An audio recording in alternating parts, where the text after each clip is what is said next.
Bright aluminium ফার্নিচারের আমাদের একটা নতুন প্রজেক্ট। আসলে ক্লায়েন্টের রিকোয়ারমেন্টটা ছিল ওনার ড্রয়িং রুম, ডাইনিং রুম এবং কিচেন রুম টোটাল আলাদা করতে হবে। টোটাল একটা ফ্লোরের ভিতরে এটা ছিল, সব কিছু আলাদা করতে হবে। সেই অনুযায়ী ওনার ড্রয়িং এবং ডাইনিং থেকে কিচেনে ঢোকার ব্যবস্থা করা হয়েছে। ড্রয়িং সাইডে আমরা একটা যে শোকেজের ব্যবস্থা করছি।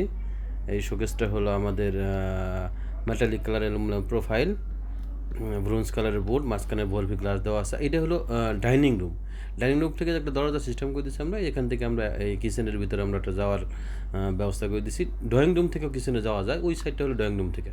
আর কিচেন সাইডটাকে আমরা অলরেডি আমরা অ্যালুমিনিয়াম যে ইউজ করছি সেটা হলো Italian grey colour aluminium profile এবং গ্রে ঘোলসি কালার অ্যালুমিনিয়াম কম্পোজিট প্যানেল, যেটাকে আমরা এসসিবি বোর্ড বলি। দেখতে পাচ্ছেন এর নিচে এখানে ওনার খাবার টাবার রাখবে, যার জন্য আমরা একটা ভেন্টিলেশন ব্যবস্থা করে দিয়েছি। ওনার এখানে টোটালি 4টা ডয়ার দেওয়া আছে, উপরে 2টা ছোটো ছোটো ডয়ার আর তার নিচে 2টা বড় ডয়ার দেওয়া আছে। উনি টোটালি মূলত নিচের অংশে উনি খাবার রাখবেন, যার জন্য ওনার আমরা ভেন্টিলেশনের ব্যবস্থা করে দিয়েছি। আর মাঝখানেও একটা গ্রানাইট দেওয়া আছে। আর এই সাইডটা উনি চুলার নিচে শুধু কাজটা করছে, আর কোনো কাজটা করে নাই।